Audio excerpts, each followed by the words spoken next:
മാസപ്പടി കേസിൽ വിശദമായ അന്വേഷണം ആവശ്യമാണെന്ന് ഇഡി ഹൈക്കോടതി അറിയിച്ചിരിക്കുന്നു. മുഖ്യമന്ത്രിയുടെ മകളുടെ സ്ഥാപനമായ എക്സാലോജിക്കിന് കരിമണൽ കമ്പനിയായ CMRL നൽകിയ പണത്തിന്റെ സ്രോതസ് കണ്ടെത്തേണ്ടതുണ്ട്. CMRLന്റെ കണക്കുകൾ പലതും കൃത്രിമമാണ്. മാസപ്പടി കേസ് റദ്ദാക്കണമെന്നാവശ്യപ്പെട്ട് CMRL കമ്പനി ജീവനക്കാർ സമർപ്പിച്ച ഹർജിയാണ് ഹൈക്കോടതി പരിഗണിച്ചത്. CN പ്രകാശ് വിവരങ്ങളുമായി ചേരുന്നു.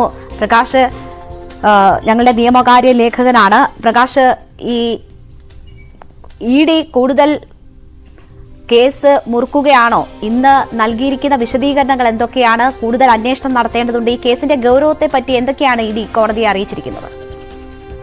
ഈ മാസപ്പടി കേസിലെ എൻഫോഴ്സ്മെന്റ് ഡയറക്ടറേറ്റ് അന്വേഷണം ചോദ്യം ചെയ്തുകൊണ്ടാണ് CMRL ജീവനക്കാരും ഒപ്പം തന്നെ അതിന്റെ MDയും ഹൈക്കോടതിയെ സമീപിച്ചത്. ഈ ഹർജിയാണെന്ന ജസ്റ്റിസ് TR രവി അധ്യക്ഷനായ സിംഗിൾ ബെഞ്ച് വാദം കേട്ടത്. ഇഡി സമയത്ത് ചോദ്യം ചെയ്തതിനും CMRL MD ശശിധരൻ കർത്തയും ഉദ്യോഗസ്ഥരും നൽകിയ ഹർജികളായിരുന്നു ഹൈക്കോടതിയുടെ പരിഗണനയിൽ വന്നത്.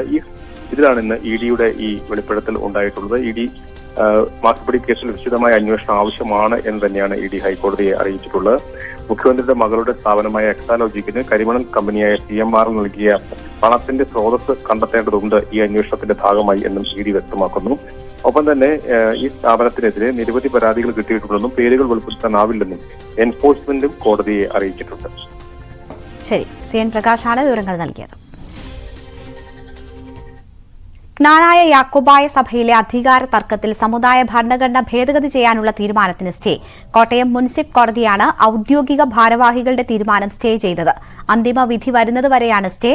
നേരത്തെ ഹൈക്കോടതി മുനിസിപ്പൽ കോടതി ഉത്തരവ് വരുന്നതുവരെ നടപടികൾ സ്റ്റേ ചെയ്തിരുന്നു.